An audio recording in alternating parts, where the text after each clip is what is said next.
Ladies and gentlemen, the Cayo Perico races are finally here, and I'm here to share my thoughts with them. Overall, I've actually quite enjoyed them. The Cayo Perico island does seem to be quite well for some off-road racing, though you probably don't want to race the drugger all the time, especially in public lobbies, because I think in public lobbies these races might become very interesting.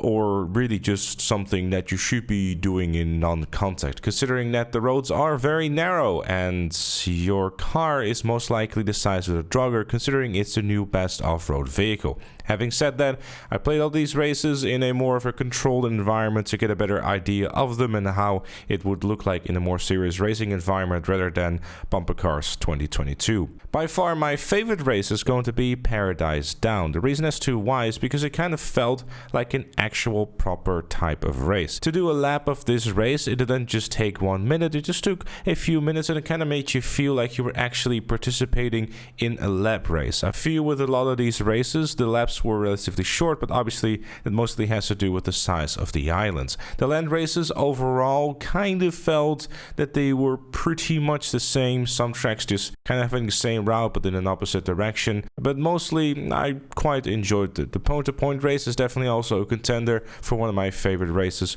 within the batch here.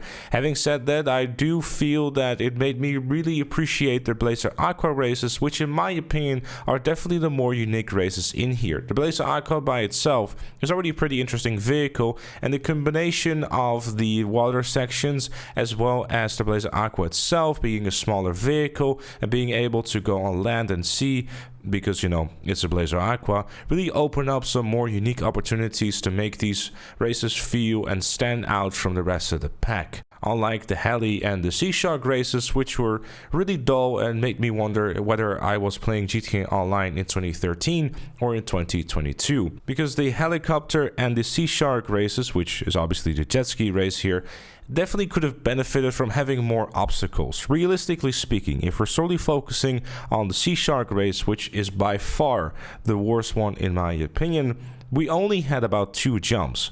Both of which you should avoid, and you did avoid, because it costs time and it really serves no purpose at all in my opinion. A race like this could have benefited from having multiple obstacles. You're in a large open sea, which by default makes the race incredibly less interesting. So this is where propping comes in. You can, for example, make certain roads within the water, like you have done with previous Blazer Aqua races, for example. The list kind of goes on. There could have been a whole lot more done with the Sea Shark race to make it a lot more interesting. Heli race is kind of the same here too. There's been previous transform races where with a helicopter you go through large stunt tubes. Because for example in the plane race they did this a whole lot better. There were some props in there. The race itself was also a lot more interesting because they implemented the special checkpoints where you have to tilt your plane to the left or to the right or even upside down.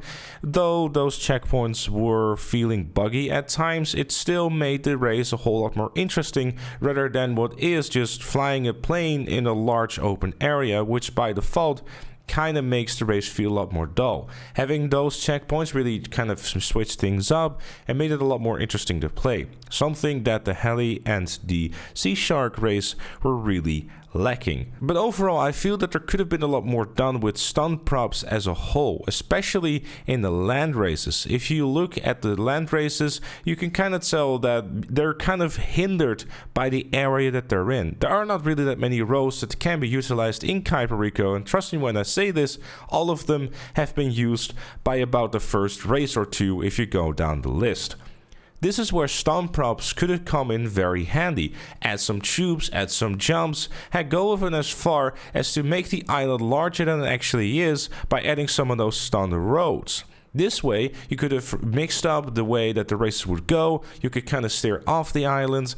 It might look a little bit weird from a design standpoint, but as a whole, it would make the races a lot more interesting. Even if there were just small adjustments like a little piece of road here or a little piece of road there, you wouldn't really be feeling like you're effectively playing the same land race over and over and over again. It would also help with kind of trying to spread out people a little bit further, because there's a lot of these crossovers from time to time as well, which in public races is most likely just going to result into a lot of crashes.